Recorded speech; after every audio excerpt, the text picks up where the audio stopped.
ఓం నమో ధన్వంతరి నారాయణాయ. మనం ఈ ఆయుర్వేదం సంబంధించిన దాంట్లో ఆయుర్వేద వైద్యంలో కొన్ని ఔషధాల గురించి తెలుసుకుంటున్నాం. దానిలో చాలా విషయాలు మనం ఇదివల్ల చర్చించాం. అయితే ఇది శీతాకాలం అవటం వలన జలుబు, ముక్కు దిబ్బడ, ముక్కు గారుట, గొంతులో నొప్పి, తర్వాత అలర్జీ సంబంధించిన తుమ్ములు రావటం, కొంచెం గొంతు అంతా పెయిన్ రావటం, ఇవన్నీ జరుగుతూ ఉంటాయి. కొంతమంది కళ్ళలో నీళ్ళు కూడా వస్తుంటాయి. కాబట్టి ఇదంతా జలుబు సంబంధించినది శీతాకాలంలో మనకు ఎక్కువ ఉంటూ ఉంటుంది. దీనికి సంబంధించి మనం చాలా టాబ్లెట్స్ వాడుతూ ఉంటాం.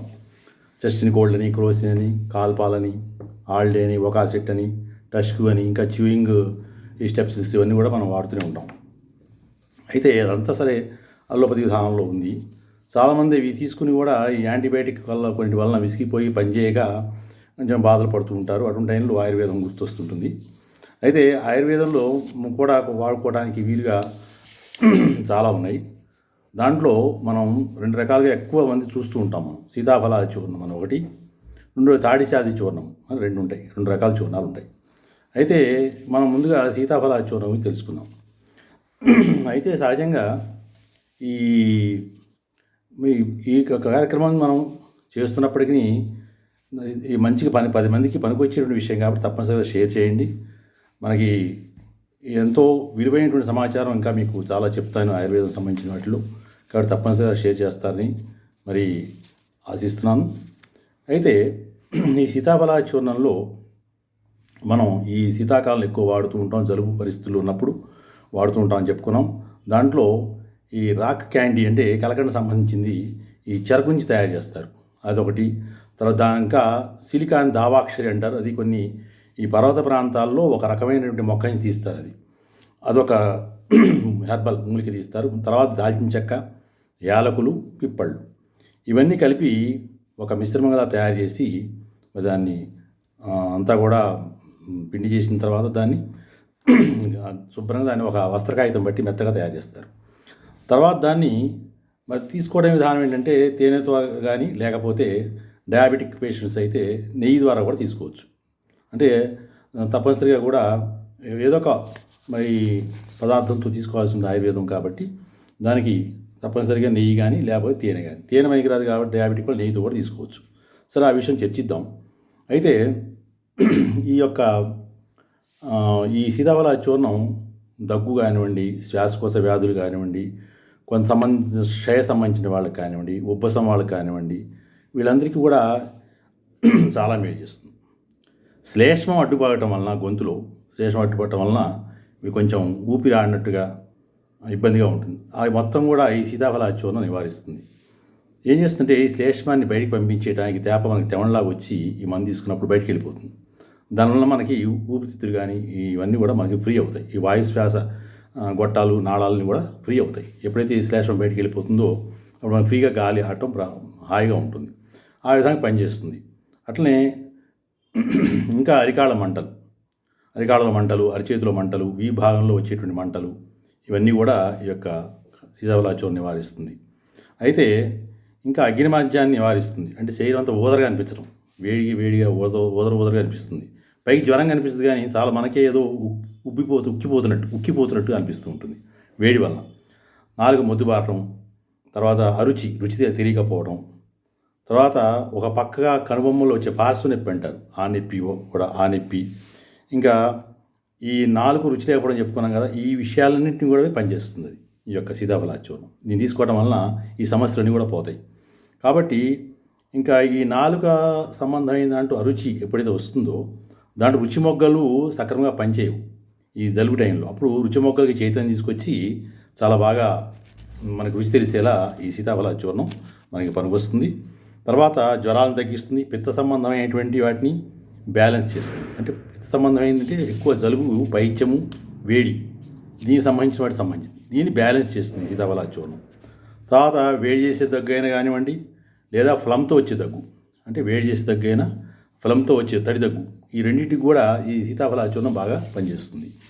ఆ విధంగా మనం చూసినట్లయితే ఈ యొక్క సీతాఫల చూర్ణంలో ఉన్నటువంటి ఈ యొక్క యాలకులు కానివ్వండి, లేకపోతే మనకి పిప్పళ్ళు ఇవి కానివ్వండి, ఇవి ఏం చేస్తాయంటే జఠరాగ్ని మంచి స్థాయికి తీసుకొస్తుంది, అంటే మెరుగుపరుస్తుంది. ఈ జఠరాగ్ని మందగిస్తుంది. దానివల్ల అన్నం అరక్కపోవడం, ఈ జలుబు వల్ల తినాలనిపించకపోవడం, అరుచి ఇవన్నీ వస్తాయి, రుచి తిరిగిపోవడం, ఇవన్నీ కూడా నివారించి మరి మన లైన్లో పెడుతుంది ఈ సీతాఫల చూర్ణం.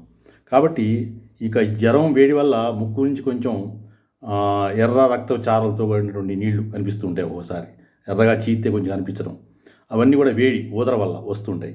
అవన్నీ కూడా ఇది తగ్గిస్తుంది అనమాట. న్యూమోనియా కూడా తగ్గిస్తుంది, అంటే ముక్కు నుంచి కారేటువంటి నీళ్లు, శ్వాస కోశాల్లో ఉన్నటువంటి ఒక రకమైన చెమ్మ, ఇవన్నీ కూడా తగ్గిస్తుంది అది.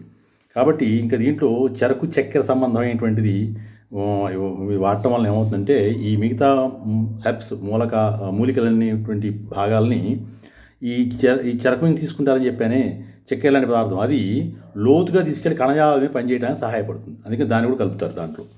ఈ విధంగా తర్వాత వాతం వల్ల వచ్చేటువంటి అగ్ని శాంతపరుస్తుంది, పిత్తాన్ని శాంతపరుస్తుంది, వాత పిత్తాలని సమతుల్యం చేస్తుందని చెప్పుకున్నాం. ఎక్కువ ఈ రెండు వచ్చే తేడా వల్లనే మనకి గొంతు నొప్పి కూడా దీని వల్లనే వస్తుంది. ఈ వాత పిత్తాల్లో వచ్చేటువంటి భేదం ఆ యొక్క ఎఫెక్ట్ కణజాలం మీద పడి ఆ కణజాలం గొంతులో నొప్పి రావడానికి అవకాశం అవుతుంది, ఒక కారణం. రెండో కారణం ఏంటంటే గాలిలో తిరుగుతున్నటువంటి బాక్టీరియా, ఇవన్నీ కూడా వైరస్ మనకి ఈ శ్వాస ద్వారా లోడపోయినప్పుడు కూడా గొంతు దగ్గర ఆగిపోయి అక్కడ కూడా ప్రతిచర్య ప్రారంభించినప్పుడు కూడా ఈ యొక్క గొంతు నొప్పి రావడానికి అవకాశం ఉంటుంది. కాబట్టి మరి ఈ సంబంధమైనటువంటి సమస్యలు, ఇంకా సైనస్ సమస్యలు, సైనస్ అన్ను ఓ పక్కనే ముక్కు లాగటం, ఓ పక్క నుంచి నీళ్లు కారటం, ఓ పక్క నుంచి మూసుకుపోయి ఉండటం, కనుబొమ్మల మీద పాసు నొప్పి రావడం, ఇవన్నీ కూడా సైనస్ లక్షణాలు, ఇవన్నీ కూడా తగ్గిస్తుంది. అయితే సహజంగా దీన్ని వాడటానికి భోజనానికి ముందు అయినా వాడుకోవచ్చు, భోజనం తర్వాత అయినా వాడుకోవచ్చు. కొద్దిగా ఒక 1/2 స్పూన్ మేము మోతాదులో బాగా జలుబుంటే ఒక 1/2 స్పూన్ ఇంకొంచెం తగ్గించి తీసుకొని దాంట్లో ఒక 3/4 స్పూన్, అంటే 1/2 స్పూన్ కొంచెం ఎక్కువ నెయ్యి వేసుకొని రంగరించి నాగచ్చు. నాలుగు మీద పెట్టుకుని నాకుతూ ఉండాలి, శుభ్రంగా బాగా రంగరించుకుని ఒక స్టీల్ ప్లేట్ కానీ ఒక తోమలపాకు మీద వేసుకుని నాకుతూ ఉండవచ్చు.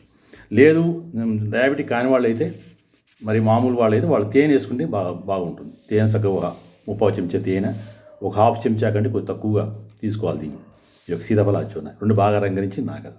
అట్లా ఉదయం పూట రాత్రి కూడా రెండు సార్లు చేయాలి. భోజనం ముందు కానీ భోజనం తర్వాత కానీ చేసుకోవచ్చు. కాకపోతే ఒక అర్ధగంట టైం ఉండాలి, ఒక అర్ధగంట 40 నిమిషాల తర్వాత మనం తీసుకోవచ్చు ఈ యొక్క సీతాఫల చూర్ణాన్ని. ఈ విధంగా మరి తీసుకుంటూ ఉంటే మనం తప్పనిసరిగా ఈ జలుబు కానీ ఇవన్నీ సమస్యలు కానీ కంట్రోల్, ఎలర్జీ సంబంధమైనటువంటి ఈ జలుబు సంబంధమైన ఎలర్జీ వచ్చే సమస్యలు కూడా మనకు నివారించబడతాయి.